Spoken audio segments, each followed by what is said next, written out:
ሰላም ጤና ይስጥልን የተከበራችሁና የተወደዳችሁ በዓለም ዙሪያ የምትገኙ ጣና ቴሌቪዥን አድማጭ ተመልካቾቻችን እንደምን ዋላችሁ። አክብሮታዊ ሰላምታችን በያላችሁበት ሁሉ ይድረሳችሁ እያልን የሰኔ 26 ቀን 2018 ዓ.ም የጣና ቴሌቪዥን የምሽት ዜናችን ዋና ዋና ርዕሶቹን አስቀድመን እናስደምጣችኋለን። በጎንደር ጠቅላይ ግዛት ወገር አውራጃ በተካሄደ ተጋድሎ የአማራ ፋኖ ብሔራዊ ንቅናቄ በላይዝ በብልጽግና ሰራዊት ላይ ከፍተኛ ኪሳራ ማድረሱን አስታውቋል። ዳባት ሆስፒታል በቁስለኛ የተሞላበትን በቀጠናው የተካሄደውን አውደ ውጊያ በቀዳሚነት ይዘነዋል። በሌላ በኩል ፋኖ ፖሊስ አዛዥን ጨምሮ 40 አባላት ላይ እርምጃ መውሰዱን የተመለከተውን ዜናም ይዘነዋል። ከባህር ዳር በቅርብ ርቀት አንድ ድሮን መከስከሱ ተነግሯል። ድሮኑ በማን እንደተመታ እስካሁን ያልታወቀ ሲሆን በጉዳዩ ዙሪያ የተገኙ መረጃዎችን እናቀርብላችኋለን። ከሳውዲ አረቢያ ወደ ኢትዮጵያ የተመለሱ ስደተኞች በህወሓት በግዳጅ ውትድርና ስልጠና መወሰዳቸው ያነጋገረ ነው። ዓለም አቀፉ ግዛት እየገጠመው ያለውን ከቀናት በኋላ ጦርነት ለመጀመር የተዘጋጀውን ህወሓትን የተመለከተውን ዘገባ በዝርዝር ይዘነዋል። ሰዓቱን ጠብቆ ይቀርብላችኋል። እነዚህንና ሌሎች ዜናዎችንና ትንታኔዎችን አካተናል። እስከ ፍጻሜው አብራችሁ እንድትቆዩ እየጋበዝን ወደ ዝርዝር ዜናዎቹ እናልፋለን።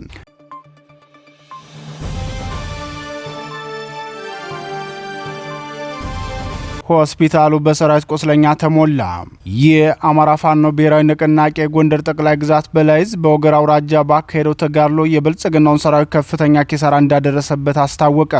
በፋኖ ብርቱ ምት የደረሰበት የብልጽግናው ሰራዊት ዳባት ሆስፒታልን በተጎዱ የሰራዊቱ አባላት እንዲጨናነቅ ማድረጉም ታውቋል።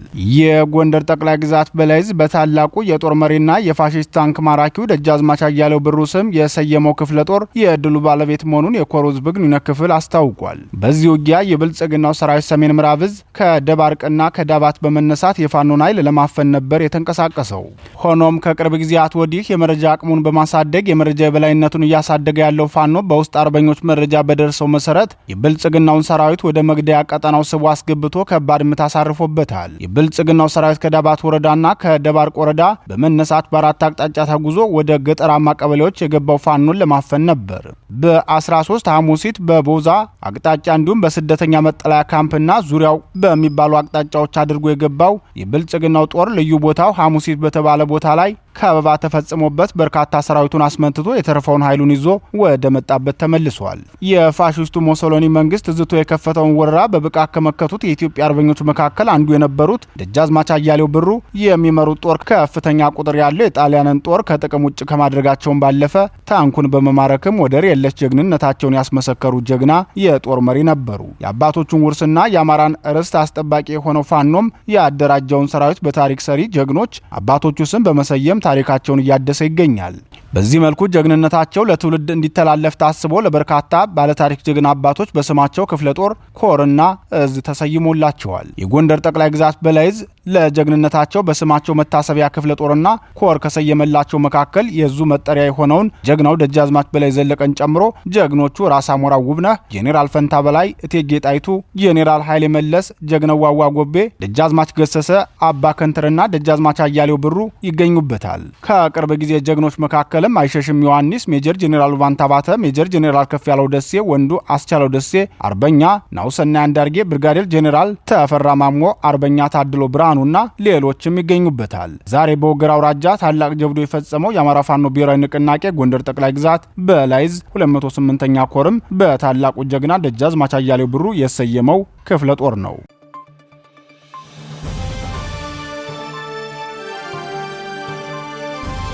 ፖሊስ አዛዡን ጨምሮ 40 አባላቱ እርምጃ ተወሰደባቸው። የአማራ ፋኖ ብሔራዊ ንቅናቄ ወሎ ቤት አማራ አፄ ምኒልክ ዕዝ በወሎ ቤት አማራ ጠቅላይ ግዛት ዋግምራ ብሔረሰብ አስተዳደር ዞን ባደረገው ውጊያ ከፍተኛ ወታደራዊ ጀብዱ መፈጸሙን አስታወቀም።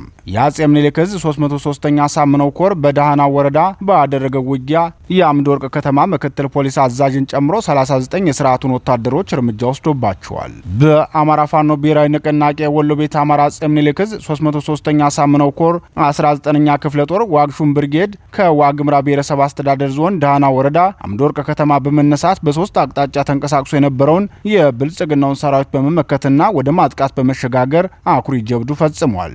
ከአምዶርቅ ከተማ በ04 ቀበሌ አርቢት፣ በቀበሌ 10 አባም አቦና በቀበሌ 17 ጭርጉዚ አቅጣጫ ተንቀሳቅሶ የነበረውን የብልጽግና መከላከያ ሰራዊትና የአምዶርቅ ከተማ አስተዳደር ፖሊስና ሚሊሻ ኃይል ጭርጉዝና ተብሎ በሚጠራው አካባቢ ነው የተመታው። የብልጽግናው ሰራዊት እንቅስቃሴ መረጃ የደረሰው ፋኖ የጠላትን ሰራዊት ወደ መግደያ ቀጠና ስቦ ካስገባ በኋላ በከፈተው ተኩስ ድሉ መገኘቱን የኮር ህዝብ ግንኙነት ክፍል አስታውቋል።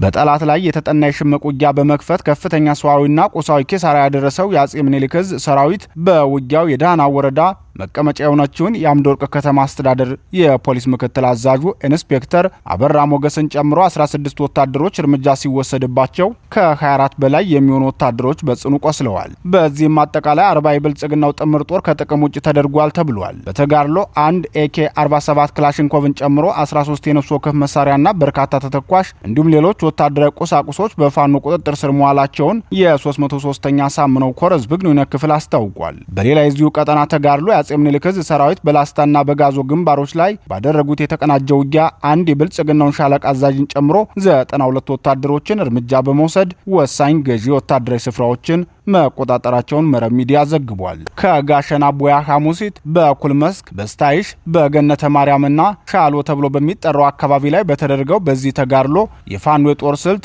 ከዘመናዊ መሳሪያዎች ጋር በመቀናጀት የማጥቃት አቅሙ ምን ያህል እንዳደገ የታየበት መሆኑን የገለጸው የዙ ህዝብ ግንኙነት መምሪያ በአንጻሩ የብልጽግና ሰራዊት የታጠቃቸው ሜካናይዝድ መሳሪያዎች የፋኖን ክንድ ሊቋቋሙለት አልቻሉም ብለዋል። 10 ሰዓት በላይ በፈጀው በዚህ የእጅ በእጅ ጨበጣ ውጊያ የብልጽግናው ኃይል የመልሶ ማጥቃት አቅሙ ሙሉ ለሙሉ ክዶት ካለቁበት ወታደሮቹ በተጨማሪ ወታደራዊ ንብረቶችና ትጥቆቹ እንዲሁም ገዢ ስፍራዎቹ በአርበኞቹ ቁጥጥር ስር ውለውበታል ሲል መረብ ሚዲያ ዘግቧል።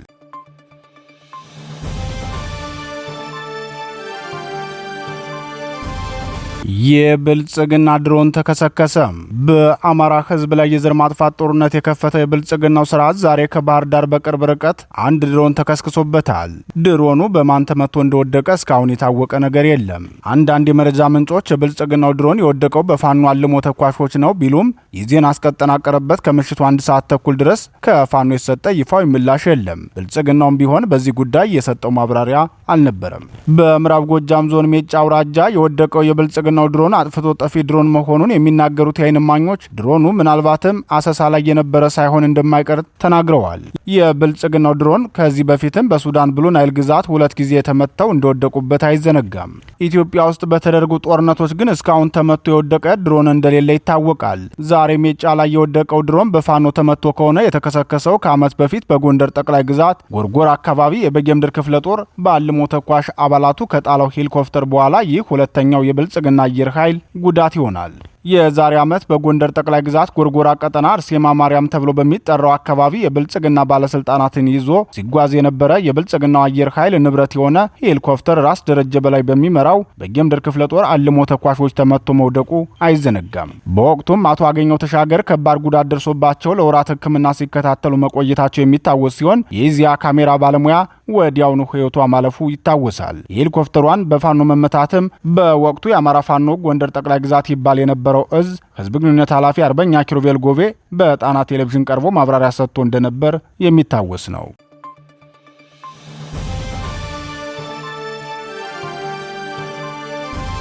ከሳውዲ ተመላሾች ወደ ግዳጅ ውትድርና ተላኩ።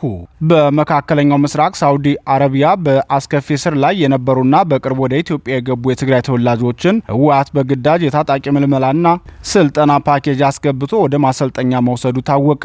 የአማራ ህዝብ ርስትና ግዛቶችን መልሶ በወራ ለመያዝ ከፍተኛ ወታደራዊ ዝግጅት እያደረገ የከረመው ህወሓት ከቀናት በኋላ ጀምረዋለሁ ለሚለው የወራ ጦርነት በክልሉ የሚገኙ ወጣቶችን ለውትድርና አፍሶ ወደ ማሰልጠኛ እየወሰደ ይገኛል።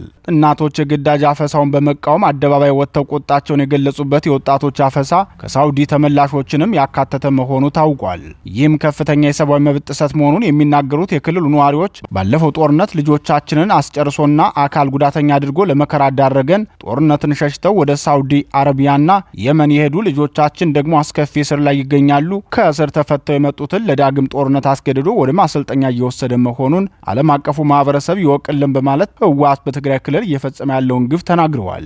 የሟቾችን ቁጥር አታጋኑት በማለት በአዘናችን ሳይቀር የሚጫወቱ ናቸው በማለት የህወሓት መሪዎችን የሚወቅሱ ሌላው አስተያየት ሰጪ በበኩላቸው በ2013 የተካሄደው ጦርነት ምን አስገኘልን ብለን ስንጠይቅ ከ600 ሺህ በላይ ልጆቻችን አስበልቶ አለፈ፣ ፋብሪካዎች ወደሙ፣ ትምህርት ቤቶች ተዘጉ፣ ከሞት የተረፉት ወጣቶችን የአካል ጉዳተኛ ሆነው በየቤቱ እየተሰቃዩ ነው። ጦርነቱን የመሩት ጄኔራሎችና ፖለቲከኞች ግን ከጥቂቶች በስተቀር ሁሉም በህይወት አሉ።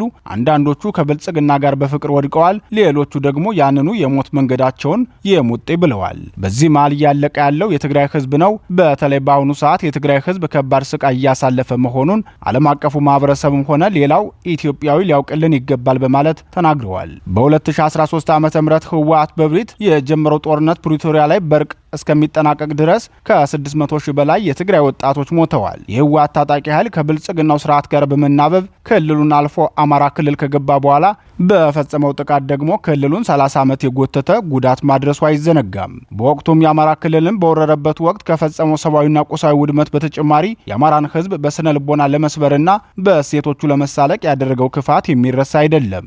በተለይም በወቅቱ የታጣቂ ቡድኑ ፖለቲካዊ ቃል አቀባይ የነበሩትና የአሁኑ የብልጽግናው ሊቀመንበር አማካሪ ሚኒስትር ጌታቸው ረዳ አማራ ላይ ሂሳብ እናወራርዳለን ሲሉ ለታጣቂው ኃይል የጭካኔ ተልዕኮ መስጠታቸው ለእልቂቱ አንዱ ተጠያቂ ያደርጋቸዋል። ያንን ሁሉ ውድመት ያደረሰው የህወሓት ታጣቂ ኃይል በፋኖ በአማራ ልዩ ኃይልና በብልጽግና ሰራዊት ጥምረት ተመቶ ሲመለስ አለማጣ ላይ እንዲሰፍር የተደረገው በብልጽግናው ሊቀመንበር ትዕዛዝ ጥምር ጦሩ የህወሓትን ታጣቂ ማሳደዱን አቁሟል። ከዚያ ክስተት ጀምሮ በህወሓትና በኦሮሞ ብልጽግና መንግስት መካከል የተደረሰው የጓዳ ስምምነት ህወሓት ያለማቋረጥ ለ3 ዓመታት ወታደራዊ ስልጠና እንዲሰለጥን ተተኳሽና ትጥቅ እንዲገዛ እንዲሁም የውጭ ግንኙነት መስመር እንዲዘረጋ ሁኔታዎች ተመቻችተውለት ቆይተዋል። በዚህ መልኩ ከፍተኛ ዝግጅት ሲያደርግ የከረመው ህወሓት ከቅርብ ጊዜያት ወዲህ ዲፕሎማሲያዊ ኪሳራ የደረሰበት ሲሆን በወታደራዊ መስኩም ቢሆን ብልጽግናው ተከታታይ የድሮን ድብደባ ፈጽሞበታል።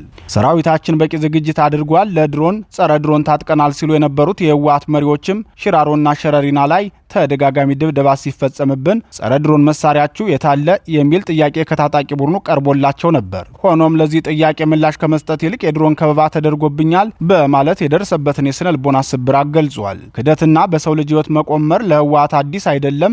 በያዝነው ዓመት አጋማሽም ታጣቂ ቡድኑ ተከዜን ተሻግሮ በአማራ ክልል ሰሜን ጎንደር ዞን ጠለምት ወረዳ ውጊያ ከፍቶ ከፍተኛ ኪሳራ ደርሶበት መመለሱ አይዘነጋም። በወቅቱ የደረሰባቸውን ወታደራዊ ኪሳራ አስመልክቶ የህወሓት መሪዎች የሰጡት ምላሽ አቅማችንን ለማሳየት ነበር ተከዜን የተሻገርነው፣ ከባድ ኪሳራ ደርሶብናል ሲሉ ነበር ምላሽ የሰጡት። ዛሬም ለሌላ ዙር የወራ ጦርነት ዝግጅታቸው ከአስከፊው ስደትና አስጨናቂው የሳውዲ አረቢያ እስር ቤት ወጥተው አገራቸው የገቡ ወጣቶችን ለምን አልሞታችሁም በሚል መልኩ አስገድዶ ወደ ታጣቂ ማሰልጠኛ አስገብቷል። ይህም ሌላ በሰው ህይወት ላይ መቆመር ነው።